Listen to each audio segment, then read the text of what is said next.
So guys, इस look के लिए सबसे पहले मैंने इस तरीके से अपनी आईब्रोज को ड्रॉ एंड फिल कर लिया है और इसके लिए मैंने यहाँ पे यूज़ किया आई मैजिक की eyebrow pomade in the shade dark brown और इस तरीके की एक एंगल ब्रश की हेल्प से मैंने अपने आईब्रोज को ड्रॉ कर लिया है। एंड देन एक कंसीलर की हेल्प से एंड इस तरीके की एक फ्लशर कंसीलर ब्रश की हेल्प से आईब्रोज के एरियाज़ को इस तरीके से क्लीन कर लिया है ताकि आईब्रोज थोड़ी सी शार्प एंड डिफाइन दिखे एंड कुछ इस तरीके से अप्लाई करके ब्लेंड कर लिया है। एंड इसके बाद मैंने यहाँ पे लिया है इनसाइड की 3-in-1 प्राइमर और इसे कुछ इस तरीके से पूरे फेस टी जोन में फोकस करके पूरे फेस और नेक पे इस तरीके से ब्लेंड कर लिया है। नेक्स्ट मैंने फाउंडेशन के लिए लिया है यहाँ पे शुगर के S of face foundation stick. इसमें मेरा शेड है 37 फ्रेडो। तो कुछ इस तरीके से इसे अप्लाई करने के बाद इस तरीके की पफिंग ब्रश की हेल्प से बहुत अच्छे से फाउंडेशन को ब्लेंड कर लिया है। नेक्स्ट मैंने यहाँ पे अप्लाई कर लिया है एल्फ की कंसीलर और ये है लिक्विड कंसीलर। इसमें मेरा शेड है मीडियम और बेज। तो कुछ इस तरीके से मैंने अपनी under eye, forehead, piece of the nose, tip of the nose, cupid, bow chin and nose के कॉर्नर्स पे अप्लाई करके एक डैम ब्यूटी ब्लेंडर की हेल्प से डैप डैप करके कंसीलर को बहुत अच्छे से ब्लेंड कर लिया है।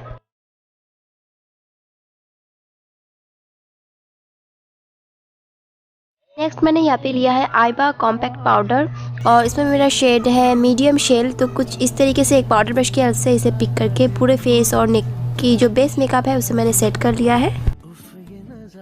तो गाइस आप देख सकते हैं फेस बहुत ज़्यादा फ्लैट एंड मैट दिख रही है। तो फेस में थोड़ी सी डायमेंशन लाने के लिए मैंने यहाँ पे लिया इस तरीके की एक एंगल ब्रश जो कि कॉन्टूरिंग के लिए बहुत काम आती है और मेकअप रेवोल्यूशन की highlighter contour bronzer palette.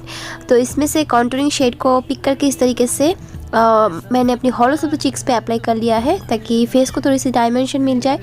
And आप देख सकते हैं थोड़ी सी इस तरीके की सनकिस्ड लुक आ रही है और इस तरीके से जॉ लाइन पे भी मैंने अप्लाई कर लिया एंड फोरहेड पे भी।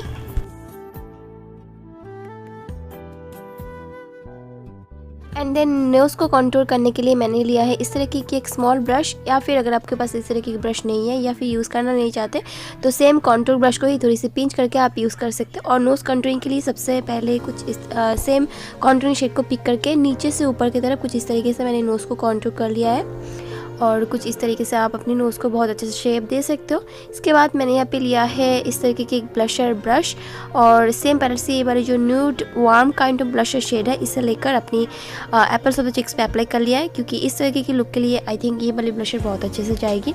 इसके बाद मैंने यहाँ पे लिया इस तरीके की एक अगेन स्मॉल ब्रश जो कि फ्लैट शेड में है।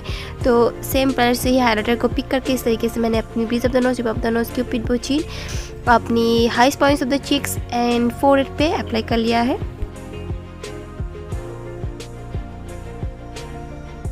देन मैं यहाँ पे स्टार्ट कर लूँगी अपनी आई मेकअप और सबसे पहले सेम कंसीलर को इस तरीके से पूरे आईलिड पे अप्लाई कर लिया as my eye shadow base. और ये वाली कंसीलर बहुत अच्छी हाई कवरेज वाली कंसीलर है तो कुछ इस तरीके से मैंने इसे अप्लाई कर लिया एंड उसके बाद ब्लेंड करने के लिए सबसे पहले मैंने ब्रश का यूज़ किया एंड उसके बाद अगेन थोड़ी सी ब्यूटी ब्लेंडर की हेल्प से डैप कर लिया ताकि एक्सेस प्रोडक्ट कहीं पे होगा तो वो बहुत अच्छे से ब्लेंड हो जाएगा। एंड सेम कॉम्पैक्ट पाउडर की हेल्प से कंसीलर या फिर आई शेडो बेस को मैंने सेट कर लिया है। एंड आज की इस लुक के लिए मैं यहाँ पे यूज़ करने वाली हूँ you can be pretty all set eye shadow palette. तो इसमें आपको इस तरीके की 3 आई शेडो पैलेट मिलने वाली है बट मैं यहाँ पे ये वाली जो वार्निंग अप पैलेट है इसे यूज़ करने वाली हूँ। तो सबसे पहले इस पैलेट में से ये वाली जो brown warm kind of brown shade है इसे किस तरीके की टेपर्ड पेंसिल ब्रश की हेल्प से पिक करके मैंने अपनी outer corner and inner corner में इस तरीके से प्लेस करके सर्कुलर मोशन में क्रीज लाइन पे भी थोड़ा सा ब्लेंड कर लिया है क्योंकि मैं आज क्रिएट करने वाली हूँ bronzy gold kind of hello doll eyes. तो कुछ इस तरीके से ब्राउन शेड को अप्लाई करने के बाद मैंने यहाँ पे ये वाली जो थोड़ा सा darker reddish kind of brown shade है उसे अगेन सेम ब्रश की हेल्प से ही लेकर outer corner and inner corner में प्लेस करके कुछ इस तरीके से सर्कुलर मोशन में क्रीज लाइन पे भी ब्लेंड किया है। एंड उसके बाद सेम पहले से ये वाला जो डार्क ब्राउन शेड है उसे भी अगेन सेम ब्रश की हेल्प से पिक करके outer corner and inner corner में प्लेस करके सर्कुलर मोशन में बहुत ही लिटिल अमाउंट में क्रीज लाइन पे भी ब्लेंड किया है।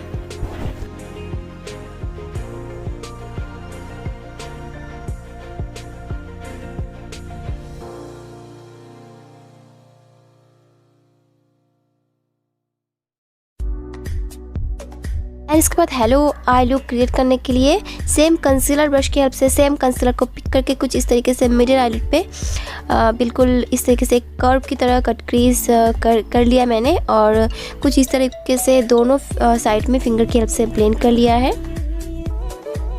एंड उसके बाद सबसे पहले आउटर कॉर्नर इनर कॉर्नर में डार्क ब्राउन शेड को प्लेस किया है एंड ब्लेंड कर लिया। एंड उसके बाद light warm kind of brown shade को प्लेस किया है एंड ब्लेंड किया है इस तरीके से दूसरे ब्रश की हेल्प से।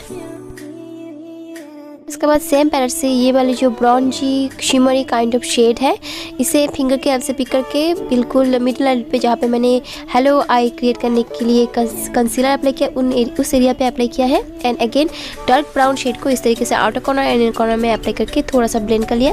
एंड इसके बाद मैंने यहाँ पे लिया है इस तरीके की 2 लिक्विड ग्लिटर आईलाइनर, क्योंकि मुझे समझ में नहीं आ रहा था कि कौन सा वाला मैं अप्लाई करूँ। तो उसके बाद मैंने यहाँ पे रोज़ गोल्ड वाला चूज़ किया है और कुछ इस तरीके से जहाँ पे मैंने हेलो आई क्रिएट किया है उस एरिया पे अप्लाई कर लिया है एंड फिंगर के से थोड़ा सा ब्लेंड कर लिया है। इसके बाद मैंने थोड़ी सी यहाँ पे कॉम्पैक्ट पाउडर को अप्लाई करके रखा था क्योंकि मुझे लूज़ पाउडर अप्लाई नहीं करना था, तो उसका मैंने इस तरीके से थोड़ी सी रिमूव कर लिया। And same dark brown shade को अपनी लोअर लैश लाइन पे कुछ इस तरीके से ब्लेंड कर लिया है एंड देन अप्लाई कर लिया है वाइट काजल अपनी वाटर लाइन पे एंड कुछ इस तरीके से आउटर पोर्शन को एक्सटेंड करते हुए मैंने अप्लाई किया ताकि डॉल आईज़ में क्रिएट कर पाऊँ बहुत इजीली। एंड इससे आई लुक बहुत ज़्यादा मतलब बहुत बिगर दिखती है आईज़। एंड उसके बाद सेम डार्क ब्राउन शेड को फ्लशर ब्रश की हेल्प से पिक करके लोअर लैश लाइन को इस तरीके से स्मच कर लिया है। एंड इसके बाद मैंने यहाँ पे अप्लाई कर लिया लाइनर, और लाइनर के लिए मैंने यहाँ पे यूज़ किया है स्विस ब्यूटी की HD matte black liquid eyeliner. तो कुछ इस तरीके से थिकली ड्रामेटिक विंग लाइनर मैंने यहाँ पे ड्रॉ किया है। नेक्स्ट मैंने यहाँ पे अप्लाई किया है मस्कारा, और मैंने अब लिया है नायका की कर्ल पावर मस्कारा। तो इसकी 2 से 3 कोट बहुत अच्छे से मैंने अपने अपर एंड लोअर लैश से अप्लाई कर लिया है। एंड नेक्स्ट मैंने अप्लाई कर लिया फॉल्स लैशेस, और मैंने यहाँ पे अप्लाई किया है स्विस ब्यूटी की 3D इफेक्ट फॉल्स लैशेस जो कि बहुत ज़्यादा बोल्ड एंड ड्रामेटिक है। तो काफ़ी अच्छी वाली एक ड्रामेटिक डॉल आइज़ वाली लुक आएगी इससे। एंड इसके बाद फिर से मैंने लोअर लैश लाइन को ब्लेंड कर लिया है थोड़ी सी, और उसके बाद मैंने सेम हाइलाइटर को ही अपने आइज़ के इनर कॉर्नर्स एंड ब्राउन पे अप्लाई कर लिया है। And next same liquid eyeliner से मैंने अपने आइज़ के इनर कॉर्नर्स को कुछ इस तरीके से एक्सटेंड कर लिया है। इससे बहुत अच्छी वाली एक डॉल आइज़ वाली लुक आती है। नेक्स्ट पूरे मेकअप को सेट करने के लिए कुछ इस तरीके से Swiss beauty glow prep set spray को मैंने पूरे फेस में स्प्रे कर लिया है। इसके बाद स्विस ब्यूटी की लिप लाइनर से इस तरीके से लिप्स को लाइनर अप कर लिया है एंड अप्लाई कर लिया है बेला विस्टा की liquid lipstick in the shade 01 mauve nude. तो कुछ इस तरीके से मैंने न्यूड शेड को अप्लाई करने के बाद मुझे लगा कि थोड़ी सी पिंकिश शेड चाहिए मुझे, तो अगेन रोज़ पॉप वाली जो शेड है बेला विस्टा की उसे अप्लाई कर लिया है and that's the final look. So guys, अगर आपको ये वाली party makeup with Arabian doll eyes kind of makeup look के साथ पसंद आई तो इस वीडियो को ज़रूर लाइक और शेयर कर देना। तो मिलते हैं नेक्स्ट वीडियो में, टिल देन बाय बाय।